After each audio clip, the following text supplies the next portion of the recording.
নমস্কার বন্ধুরা, আজ এই ভিডিওর মাধ্যমে আমরা দেখব কিভাবে বাংলার ভূমি ওয়েবসাইটের মাধ্যমে কনভার্সনের আবেদন করা হয়। কনভার্সন মূলত জমির ক্লাসিফিকেশন অর্থাৎ শ্রেণীর রূপান্তরের প্রক্রিয়াকে বোঝানো হয়ে থাকে। প্রথমে আমরা দেখব কনভার্সন কখন করা হয়ে থাকে, অর্থাৎ কনভার্সন জিনিসটা কি, এবং পরবর্তীতে দেখব কনভার্সন কিভাবে আবেদন করতে হয় এবং আবেদন করার পরে আপনার কি করণীয় রয়েছে, এবং সর্বোপরি আপনি কিভাবে কনভার্সন সার্টিফিকেটটি আপনার হাতে পাবেন। বিস্তারিত তথ্য থাকছে আজকের এই বিশেষ ভিডিওটা অবশ্যই মনোযোগ সহকারে দেখুন। ভিডিওটি ভালো লাগলে অবশ্যই একটি লাইক করবেন এবং আমাদের চ্যানেল থেকে এরকম নিত্য নতুন ভিডিও পেতে আমাদের চ্যানেলটিকে অবশ্যই সাবস্ক্রাইব করবেন।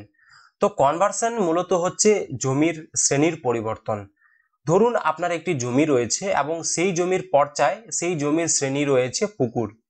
এই অবস্থায় আপনি ঠিক করেছেন সেই জমিটিকে অন্য কোনো কাজে ব্যবহার করবেন, অর্থাৎ ধরুন আপনি সেই জমিটিকে দোকান ঘর বানাবেন, গোডাউন বানাবেন বা ফার্মিং করবেন, বা সেটিকে বাস্তু বা ভিটে বাড়ি যে কোনো কাজে আপনি ব্যবহার করবেন। এই অবস্থায় কিন্তু আপনাদের সর্বপ্রথমে কনভার্সন করার দরকার রয়েছে। পরবর্তীতে কিন্তু আপনারা সেই জমিটিকে আপনাদের পছন্দ মতো কাজে আপনারা ব্যবহার করতে পারবেন। পাশাপাশি অনেক সময় দেখা যায় বিভিন্ন লোন বা বিভিন্ন ব্যবসায়িক কাজে বা বিভিন্ন সরকারি কাজেও কিন্তু কনভার্সন সার্টিফিকেটের প্রয়োজন হয়। তো আশা রাখছি আপনারা বুঝতে পারছেন কনভার্সন সার্টিফিকেট আমাদের কখন প্রয়োজন হয় এবং কনভার্সন জিনিসটা কি। সোজা কথায় এক শ্রেণীর জমি থেকে অন্য শ্রেণীর রূপান্তর করার এই প্রক্রিয়াটাকেই কিন্তু আমরা কনভার্সন বলে থাকি। তো বর্তমানে কিন্তু আমি রয়েছি বাংলার ভূমি ওয়েবসাইটে। আমি আশা রাখছি আপনারা সবাই এই ওয়েবসাইটের সাথে প্রথম থেকেই পরিচিত। তো যদিও আমি এই ওয়েবসাইটের লিংক আমি আমার ডেসক্রিপশন বক্সে দিয়ে রেখেছি, আপনারা সরাসরি ওখান থেকে ডাইরেক্ট এই ওয়েবসাইটে চলে আসতে পারবেন। এবং এই ওয়েবসাইটে আসার পরে আপনারা ঠিক যেখানে সিটিজেন সার্ভিস অপশনটি রয়েছে এই অপশনটিতে আসবেন, এবং এই অপশনটিতে আসার পরে আপনাদের অনলাইন অ্যাপ্লিকেশন এই জায়গায় ক্লিক করতে হবে, এবং তার পরবর্তীতে আপনারা এখানে দেখতে পাচ্ছেন মিউটেশন অ্যাপ্লিকেশনের নিচে কনভার্সন অ্যাপ্লিকেশন, এখানে আপনাদের ক্লিক করতে হবে। এবং ক্লিক করলেই কিন্তু আপনাদের সামনে ইউজার আইডি এবং পাসওয়ার্ড চাইবে। আপনারা ইউজার আইডি এবং পাসওয়ার্ড এবং ক্যাপচা দিয়ে লগ ইনে ক্লিক করবেন, এবং যাদের ইউজার আইডি ইতিমধ্যে নেই তারা কিন্তু সাইন আপে ক্লিক করে খুব সহজেই কিন্তু এখানকার ইউজার আইডি এবং পাসওয়ার্ড বানিয়ে নিতে পারেন। তো এখানে কিন্তু ক্যাপচা দ্বারা আপনাদের এটিকে ফিল আপ করতে হবে, এবং ফিল আপ করার পরে আপনাদের কিন্তু এখানে লগ ইন করতে হবে, এবং পরবর্তীতে আপনাদের সামনে এরকম পেজ আসবে যেখানে কিন্তু বেসিক যে সমস্ত তথ্যগুলো আপনারা মিউটেশন আবেদনের ক্ষেত্রে দিয়েছেন, অনেক জায়গায় কিন্তু সেই তথ্যগুলি আপনাদের দিতে হবে। সবথেকে প্রথমে আপনাদের এখানে থেকে আপনাদের জেলাটিকে সিলেকশন করে নিতে হবে। তো আপনারা এখান থেকে আপনাদের জেলাটি সিলেকশন করবেন, এবং পরবর্তীতে আপনাদের ব্লক এবং পরবর্তীতে কোন মৌজায় সেই জমিটি রয়েছে। আপনারা কিন্তু এখানে যদি ড্রপ ডাউনটি খুলেন, এখানে কিন্তু সেই ব্লকের আন্ডারে কতগুলি মৌজা রয়েছে সেগুলো কিন্তু এখানে আপনাদের চলে আসবে। আপনারা এখান থেকে আপনাদের যেই মৌজাটি রয়েছে সেটিকে কিন্তু সার্চ করে এখান থেকে কিন্তু সিলেক্ট করে নেবেন। তো আমি এখান থেকে আমার যে মৌজাটি রয়েছে সেটিকে সিলেকশন করেছি, এবং পরবর্তীতে এই পেজটিকে স্ক্রল ডাউন করবেন। এখানে কিন্তু বিভিন্ন ট্যাবগুলি রয়েছে। আমরা এখন কিন্তু রয়েছি পার্টিকুলার্স অফ অ্যাপ্লিক্যান্ট এই ট্যাবে। পরবর্তীতে কিন্তু লিস্ট অফ এনক্লোজারে এখানে কিন্তু কিছু ডকুমেন্টস সাবমিট করতে হচ্ছে, এবং পরবর্তীতে ফিজ স্ট্রাকচার রয়েছে, এবং এখানে SOP for disposal of conversion এখানে কিন্তু বিভিন্ন গাইডলাইন্সগুলি দেওয়া রয়েছে। তো সর্বোপরি আমরা এখানে যে প্রথম ট্যাবটি রয়েছে অর্থাৎ পার্টিকুলার্স অফ অ্যাপ্লিক্যান্ট এই ট্যাবের ঘরে চলে আসছি। এখানে অ্যাপ্লিক্যান্ট টাইপ আপনারা সবসময় সেলফে রাখবেন। পাওয়ার অফ অটর্নি কে কোন কাজে হয় সেগুলো কিন্তু আমি এখন আলোচনা করছি না। এটি কিন্তু একটি আইনি অধিকারের মাধ্যমে আপনি সেই জমিটির ক্ষমতা পেয়েছেন, অনেকটা এরকম বোঝায়, এবং আদার্স হলে আদার্সে সিলেকশন করবেন। তো সচরাচর আপনাদের এখানে সেলফি থাকবে, এবং আপনারা এখান থেকে কিন্তু খতিয়ান নাম্বারটি এন্ট্রি করবেন, এবং পরবর্তীতে আপনারা এখানে আপনার খতিয়ান নাম্বারটি দিয়ে আপনারা ওকেতে ক্লিক করলেই কিন্তু আপনাদের এই জমিটির বর্তমান যে মালিক রয়েছে তার কিন্তু নাম এখানে অটোমেটিকলি চলে আসবে। এবং পরবর্তীতে আপনারা সেই ব্যক্তির ফার্স্ট নেম, লাস্ট নেম এই জিনিসগুলো ফিল আপ করবেন। ফাদার বা হাজবেন্ড হলে হাজবেন্ডের নাম দিবেন, এবং অ্যাড্রেসের ঘরে আপনারা সবসময় নিজ সিলেকশন করবেন, বা আপনারা চাইলে কিন্তু অ্যাড্রেস লাইন 1 2 3 এগুলো কিন্তু ম্যানুয়ালিও ফিল আপ করতে পারেন। এবং পরবর্তীতে পারপাস অফ কনভার্সন আপনারা কোন কাজে সেটির কনভার্সন করছেন, যেমন এখানে অ্যাক্টিভিটিস অ্যালাইড টু এগ্রিকালচার বা কৃষিকাজ করার জন্য আপনারা যদি কনভার্সন করে থাকেন, সেই ক্ষেত্রে কিন্তু কৃষিকাজ বা কৃষিকাজ সম্পর্কিত যে সমস্ত কাজগুলি রয়েছে সেগুলোর জন্য কিন্তু আপনারা এই অপশনটি সিলেকশন করবেন, এবং এই অপশনটি সিলেকশন করলেই কিন্তু আপনাদের সামনে এই জায়গাকার যে অপশনগুলি রয়েছে সেগুলো কিন্তু চেঞ্জ হয়ে যাবে। আপনারা এখানে দেখতে পাচ্ছেন অ্যাক্টিভিটিস অ্যালাইড টু এগ্রিকালচার, কোন কোন ধরনের জমিগুলোর আপনারা এখানে কনভার্সন টাইপ রয়েছে সেগুলো কিন্তু আপনারা এখানে সিলেকশন করতে পারবেন। এবং আমি যদি এখান থেকে হোমস্টেড সিলেক্ট করি তাহলে কিন্তু এখানে আপনাদের অপশনগুলি চেঞ্জ হয়ে যাবে, যা কিন্তু আপনারা এখানে স্ক্রিনে দেখতে পাচ্ছেন। এবং পরবর্তীতে আপনারা যদি গ্রুপ হাউসিং সিলেকশন করেন সেই ক্ষেত্রেও কিন্তু অপশনগুলি চেঞ্জ হয়ে যাবে। তো আমাদের ক্ষেত্রে এটি কিন্তু ইন্ডাস্ট্রিয়াল বা কমার্শিয়াল ইউজের জন্য সেটি করা হচ্ছে, তাই আমি এখানে ইন্ডাস্ট্রিয়াল এবং কমার্শিয়াল ইউজ এই অপশনটি সিলেকশন করেছি। এবং পরবর্তীতে আপনাদের ক্লাসিফিকেশন প্রেয়ার অফ, অর্থাৎ স্পেসিফিক্যালি আপনারা এখানে কি করতে চান সেই অপশনটি কিন্তু এখান থেকে সিলেকশন করবেন। এবং পরবর্তীতে আপনারা এখানে আপনার মোবাইল নাম্বারটি দিয়ে আপনারা যখনই ব্ল্যাঙ্ক একটি বক্সে ক্লিক করবেন এখানে কিন্তু ওটিপি আসবে, এবং ওটিপিটি আপনারা এই ঘরে ফিল আপ করে দেবেন। এবং পরবর্তীতে আবেদনকারীর জেন্ডার সেটিকে সিলেকশন করবেন, এবং এই জায়গায় আধার নাম্বারটি এন্ট্রি করবেন, এবং কাস্ট এই জায়গা থেকে আপনারা সিলেকশন করে নেবেন, এবং আপনাদের এখান থেকে রিলিজিয়ন সিলেকশন করে নেবেন।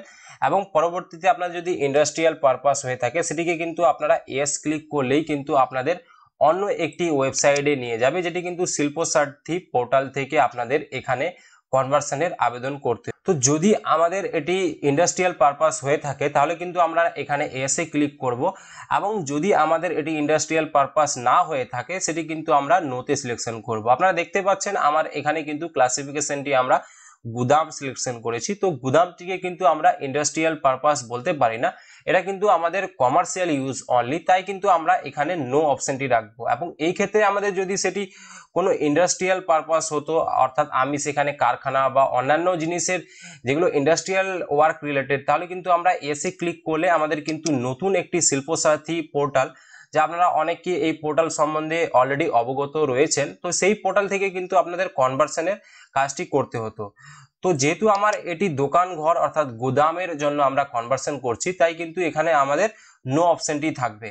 তো আপনাদের যে অপশনটি থাকবে আপনারা কিন্তু সেখান থেকে করে নেবেন। জেনারেলি কিন্তু আপনাদের এখানে ইন্ডাস্ট্রিয়াল পারপাস হবে না, আপনারা কিন্তু এখানে নোতে সিলেকশন করবেন, এবং পরবর্তীতে আপনারা নিচের দিকে স্ক্রল ডাউন করে চলে আসবেন, এবং এখানে কিন্তু অ্যাড প্লট ডিটেলস এই জায়গায় কিন্তু এখানে একটি অপশন রয়েছে। আপনারা এখানে প্লাসের আইকনটিতে ক্লিক করলে খতিয়ান নাম্বার এত, প্লট নাম্বার কত রয়েছে সেটি দিবেন, এবং এরিয়া কত রয়েছে এবং কোন একরে আপনারা অর্থাৎ কোন ইউনিটে সেটিকে দেওয়ার পরে কিন্তু আপনারা সাবমিটে ক্লিক করবেন।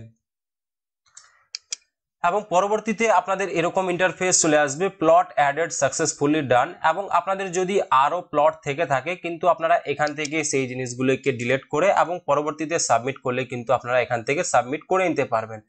বর্তমানে আমার যে খতিয়ানটি রয়েছে সেটিতে কিন্তু একটি প্লট রয়েছে, তাই আমি এখানে অন্য কোনো প্লট অ্যাড করছি না। আপনাদের যদি অন্য কোনো প্লট থেকে থাকে তাও কিন্তু আপনারা এখান থেকে অ্যাড করে নিতে পারবেন। তো আপনারা দেখতে পাচ্ছেন আমার কিন্তু এখানে প্লট অ্যাড হয়ে গেছে। আমার যদি এখানে আরো প্লট থাকতো আমাকে কিন্তু সেটিও অ্যাড করতে হতো। আপনাদের প্লট ডিটেলসগুলি অ্যাড হয়ে গেলে আপনারা সরাসরি এই পেজটিকে স্ক্রল আপ করবেন, এবং যে পরবর্তী ট্যাব রয়েছে লিস্ট অফ এনক্লোজার্স এই ট্যাবটিতে চলে আসবেন। এখানে কিন্তু কিছু ডকুমেন্টস আপলোড করতে হবে, এবং কোন ক্ষেত্রে কোন ডকুমেন্টটি প্রযোজ্য আমি আপনাদের বলে দিই। তো প্রথম যে অপশনটি রয়েছে সেখানে কিন্তু আপনাদের যে জমির পর্চাটি রয়েছে সেটি কিন্তু আপনারা পিডিএফ ফাইলে 2 MBর মধ্যে ম্যাক্সিমাম সাইজের মধ্যে স্ক্যান করে সেটিকে আপলোড করে নেবেন। আপনার পর্চাটা অনেকটা এরকম হবে, যার মধ্যে কিন্তু অরিজিনাল কোড স্ট্যাম্প এবং সাইন থাকবে। এরকম একটি পর্চা কিন্তু আপনারা বিএলআর অফিস থেকে খুব সহজেই পেয়ে যাবেন, বা আপনাদের সঙ্গেও থাকতে পারে। সেই পর্চাটিকে স্ক্যান করে কিন্তু আপনারা এখানে আপলোড করে দেবেন। এবং পরবর্তীতে যে অপশনটি বলা হয়েছে copy of current rent receipt, আপনার যদি অকৃষিজ জমির কনভার্সন করে থাকেন সেক্ষেত্রে কিন্তু আপনার যে লেটেস্ট খাজনার রসিদ রয়েছে সেটি কিন্তু আপলোড করতে হবে, এবং যেটিরও সাইজ কিন্তু ম্যাক্সিমাম 2 MBর মধ্যে। তবে এটা মনে রাখতে হবে আপনাদের যদি কৃষিজ জমি হয় সেক্ষেত্রে কিন্তু আপনাদের খাজনা রসিদ এখানে আপলোড করার কোনো প্রয়োজন হচ্ছে না। তো খাজনা রসিদ কিন্তু অনেকটা এরকম হয়, যারা অনেকে এই বিষয়ে কাজ করেন তারা কিন্তু জানবেন। তো এরকম একটি খাজনা রসিদকে কিন্তু 2 MBর মধ্যে সাইজ করে পিডিএফে এখানে আপলোড করতে হবে।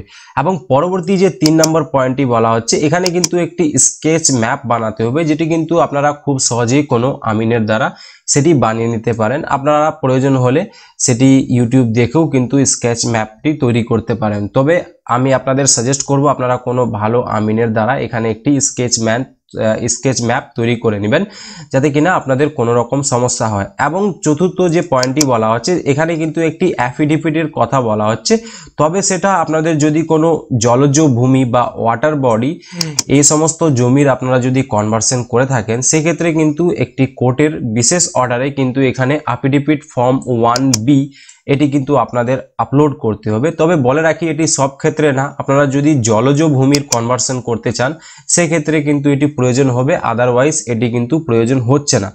এবং যে এই পয়েন্টটি রয়েছে, এখানে কিন্তু আপনাদের গ্রাম পঞ্চায়েত থেকে একটি এনওসি বা নো অবজেকশন সার্টিফিকেটের প্রয়োজন হবে। সেটি কিন্তু আপনারা গ্রাম পঞ্চায়েত থেকে খুব সহজেই জোগাড় করে নিতে পারবেন। এবং যে লাস্টের পয়েন্টটি রয়েছে, এটিকে কিন্তু আপনারা চাইলে স্কিপ করতে পারেন, এখানে কিন্তু কোনো কিছু দেওয়ার প্রয়োজন নেই। তো এখানে আপনাদের যদি অকৃষিজ জমি হয় সেক্ষেত্রে কিন্তু আপনারা এখানে রেন্ট রিসিপ্টটিও আপলোড করবেন। আমাদের ক্ষেত্রে যেহেতু কৃষিজ জমি, তাই কিন্তু আমরা এটিকে আপলোড করব না, যেহেতু আমরা কৃষিজ জমির কনভার্সন করছি। এবং স্কেচ ম্যাপ আমাদের আপলোড করতে হচ্ছে এবং অ্যাফিডেভিট আমাদের আপলোড করতে হবে না, কারণ আমরা কিন্তু এখানে কোনো জলজ ভূমির কনভার্সন করছি না। তো আমাদের কৃষিজ জমির ক্ষেত্রে শুধুমাত্র এই 3টি কাগজ আমাদের আপলোড করলেই হয়ে যাবে। একটি হচ্ছে আপনাদের যে পর্চাটি রয়েছে এবং স্কেচ ম্যাপ এবং নো অবজেকশন সার্টিফিকেট। এই 3টি আপনারা কোথা থেকে পাবেন আশা করি আপনারা ভালো মতোই বুঝতে পারছেন কোন কোন ক্ষেত্রে আপনাদের এই জিনিসগুলো আপলোড করতে হচ্ছে। তো এই জিনিসগুলো কিন্তু আপলোড করার পরে এবং পরবর্তীতে আপনাদের সমগ্র ডকুমেন্টসগুলি আপলোড করার পরে আপনারা এই বক্সটিতে ক্যাপচা ফিল করে আপনারা যদি সাবমিটে ক্লিক করেন, তাহলে কিন্তু আপনাদের অ্যাপ্লিকেশনটি সাবমিট হয়ে যাবে এবং আপনাদের অ্যাপ্লিকেশন নাম্বারটি জেনারেট হয়ে যাবে।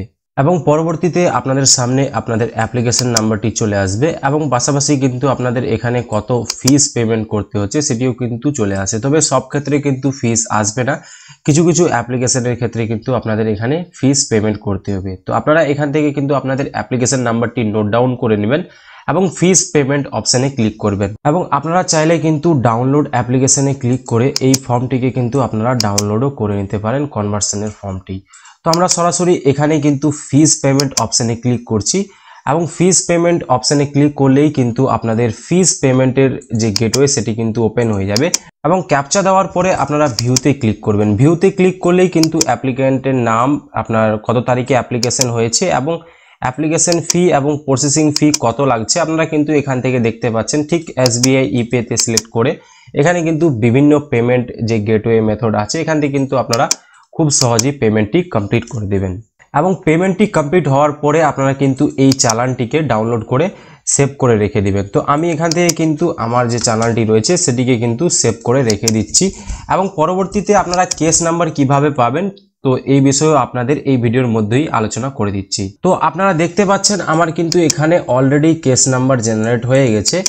অনেক ক্ষেত্রেই কিন্তু আপনাদের কেস নাম্বার এখানে নাও জেনারেট হতে পারে, সেক্ষেত্রে আপনি কিভাবে আপনার কেস নাম্বারটি পাবেন তাও আপনাদের এই ভিডিওর মাধ্যমে আমি দেখিয়ে দিচ্ছি। এবং পরবর্তীতে আপনাদের কেস নাম্বার ফাইন্ড আউট করতে হলে আপনারা এখানে সিটিজেন সার্ভিস এই অপশনটিতে ক্লিক করলে আপনাদের এখানে GRN সার্চ রয়েছে। আপনারা কিন্তু এখানে অনলাইন সার্ভিস স্ট্যাটাস বিভিন্ন অপশনগুলি এখানে কিন্তু রয়েছে। আপনারা যদি ফাইন্ড কেস নাম্বার অপশনটিতে ক্লিক করেন তাহলে কিন্তু আপনাদের সামনে যে আপনাদের লেটেস্ট অ্যাপ্লিকেশনগুলি রয়েছে এবং তার কেস নাম্বার কিন্তু আপনাদের স্ক্রিনের সামনে চলে আসবে। তো যেমনটা আপনারা দেখতে পাচ্ছেন আমি আপনার এই কনভার্সন অ্যাপ্লিকেশনটি রিসেন্টলি করেছি, তার কিন্তু কেস নাম্বার আমার এখানে অলরেডি শো হয়ে যাচ্ছে এবং স্ট্যাটাসে আপনাদের এখানে রিডাইরেক্ট শো করছে। আপনারা চাইলে কিন্তু এখান থেকে রিডাইরেক্ট অপশনেও যেতে পারেন। তো এখান থেকে কিন্তু কেস ওয়াইজ সার্চ অপশনে আপনারা আসতে পারেন। কনভার্সন স্ট্যাটাসে আপনারা এখান থেকে কিন্তু আপনাদের স্ট্যাটাসটিও চেক করে নিতে পারেন। আশা রাখছি আজকের এই ভিডিওটি আপনাদেরকে ভালো লেগেছে। ভিডিওটি যদি ভালো লেগে থাকে তাহলে ভিডিওটিকে অবশ্যই লাইক করবেন এবং এরকম নিত্য নতুন ভিডিও পেতে আমাদের চ্যানেলটিকে অবশ্যই সাবস্ক্রাইব করবেন। আমি দেখা করছি পরবর্তী কোনো নতুন ভিডিওতে নতুন কোনো টপিকের সাথে। ততক্ষণের জন্য জয় হিন্দ, ধন্যবাদ।